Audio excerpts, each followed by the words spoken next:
want you to hit me as hard as you can. This episode of Where It Was Made is brought to you by the Tyrell Corporation. More human than human. Los Angeles, 2019. A rain-swept, neon futurescape. It is here where we are plunged into one of the greatest science fiction films of all time, Ridley Scott's Blade Runner. The video you are currently watching has been created in 2016, the incept year of the Nexus 6 replicants. And though the world looks very different than the future that Ridley Scott imagined, there are many iconic locations from this classic film that do actually exist. This is Where It Was Made, the Blade Runner episode.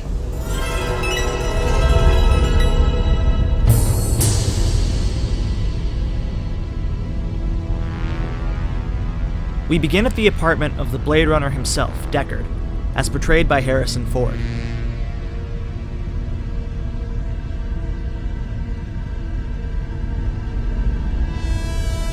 This location was filmed at the famous Ennis Brown House in the hills below Griffith Park. You may also recognize this location from the original House on Haunted Hill starring Vincent Price. The Ennis Brown House was built in 1924 by famed architect Frank Lloyd Wright and is included in the National Register of Historic Places.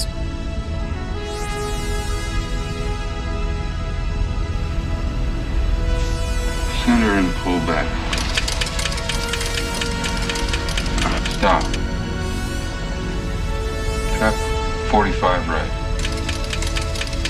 Stop. The interior of Deckard's apartment was recreated in the studio using casts taken from the building's trademark concrete blocks. The building itself suffered a considerable amount of damage in the Northridge earthquake and is currently under renovations to become a private museum.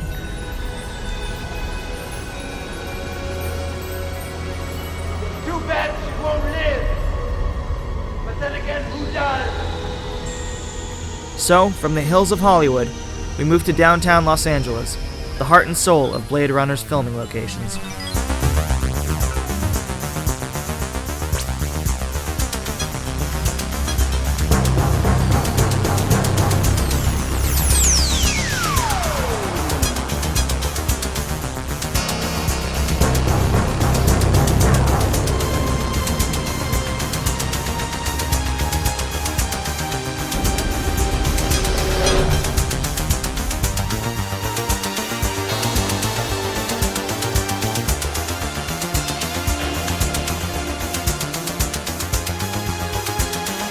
The cityscape shots of futuristic LA were achieved by using a combination of models and matte paintings incorporating real landmarks.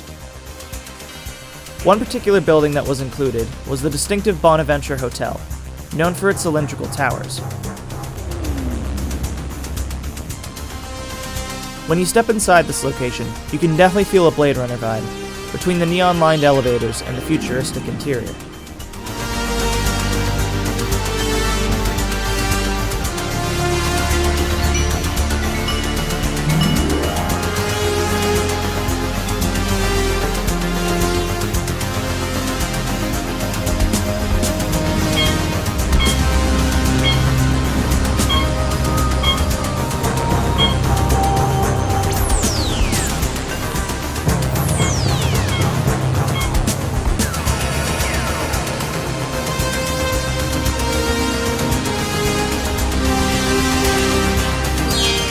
The tunnel through which Deckard approaches his apartment is the 2nd Street Tunnel, running between Figueroa Street and Hill Street in downtown Los Angeles. This tunnel runs underneath the futuristic-looking Walt Disney Concert Hall and is roughly 1,550 feet long.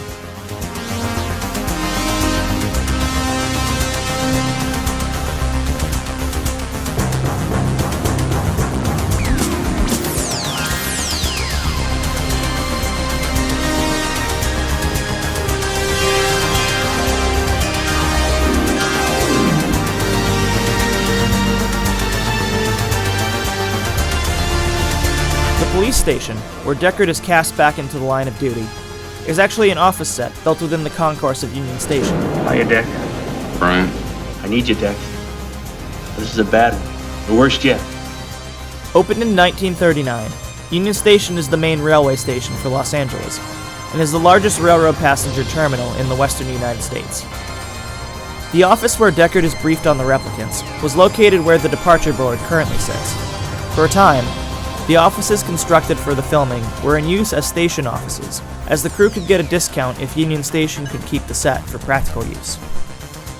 There was an escape from the off-world colonies 2 weeks ago. 6 replicants, 3 male, 3 female. They slaughtered 23 people and jumped the shuttle. An aerial patrol spotted the ship off the coast. No crew, no sight of them. This historical landmark features marble floors and ceilings that appear to be made of wood but are actually painted steel. The station has been a popular filming location for many film noir movies.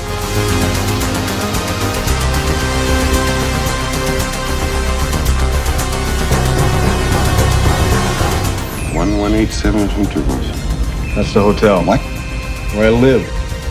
Nice place? Yeah, sure, I guess. That part of the test? No. The Uconn Hotel, where the replicant Leon lives, was filmed at the Pan Am Building on South Broadway and 3rd Street. It is located opposite the Bradbury Building, but we'll get there in a moment. This apartment building was formerly offices, and during World War II, it was the home of the Mexican consulate. Did you get your precious photos? Someone was there. Police? Men? The interiors were also seen in the movie Seven as the location where they find the sloth victim. But to Blade Runner, it's home of Leon, the replicant we see taking the Voight-Kampff test. You're in a desert, walking along in the sand when all of a sudden... Is this a test? Yes. You're in a desert, walking along in the sand when all of a sudden you look down... What one? What? Which one? It doesn't make a difference what desert. It's completely hypothetical. But why am I there? Maybe you're fed up. Maybe you want to be by yourself. Who knows? You look down and you see a tortoise, Leon, crawling towards you. A tortoise, what is that? Know what a turtle is? Of course. Same thing. Well, I've never seen a turtle, but I understand what you mean. Now we come to the $1 Million Theater, seen in the background of many shots outside of Sebastian's apartment.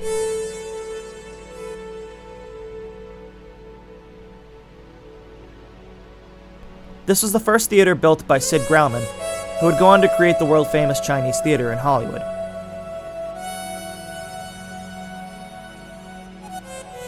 The exterior of the Bradbury, opposite the $1 Million Theater, featured a lot of set dressing, which included the prominent pillars seen in the film. In lieu of the area where Pris hides out, now sits a subway. When Pris, played by Daryl Hannah, runs towards the theater, she skids into a car, smashing the window with her elbow. Hey! This was actually a mistake, caused by slipping on the wet ground. The glass wasn't breakaway glass, and Daryl Hannah chipped her elbow in 8 places, but continued to finish the scene in character anyway.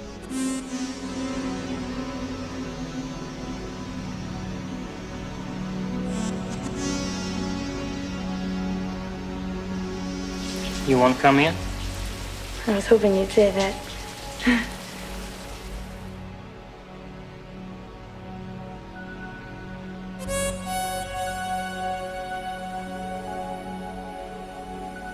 We now go inside the beautiful interior of the famous Bradbury Building, home to Sebastian, and the climax of the film where Deckard faces off against Roy Batty.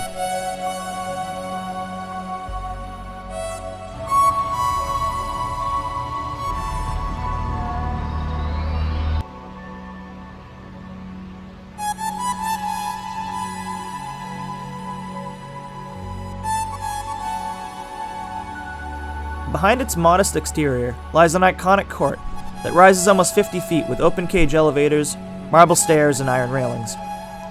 Built in 1893 by a gold mining millionaire, the Bradbury is LA's oldest historical landmark. By the time that Blade Runner was filmed, the building had fallen into disrepair, slipping from its once grand interior into a murky, neglected corner of LA. Thankfully, the building was purchased and renovated in 1991. A move that a security guard told me has been credited to the popularity of Blade Runner. It is now the headquarters for the LAPD's Internal Affairs Division.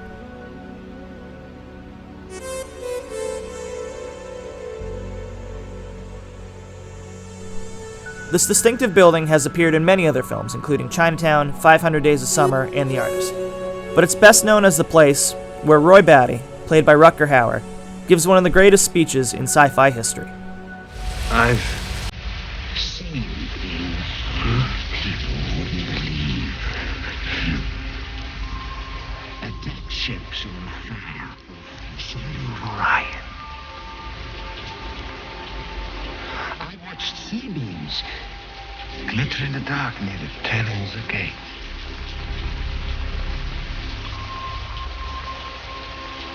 All those moments were lost in time. Like tears in rain.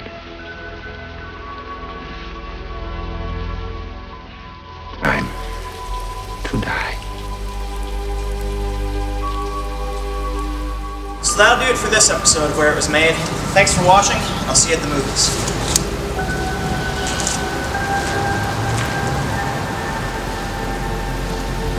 It's too bad she won't live. But then again, who does?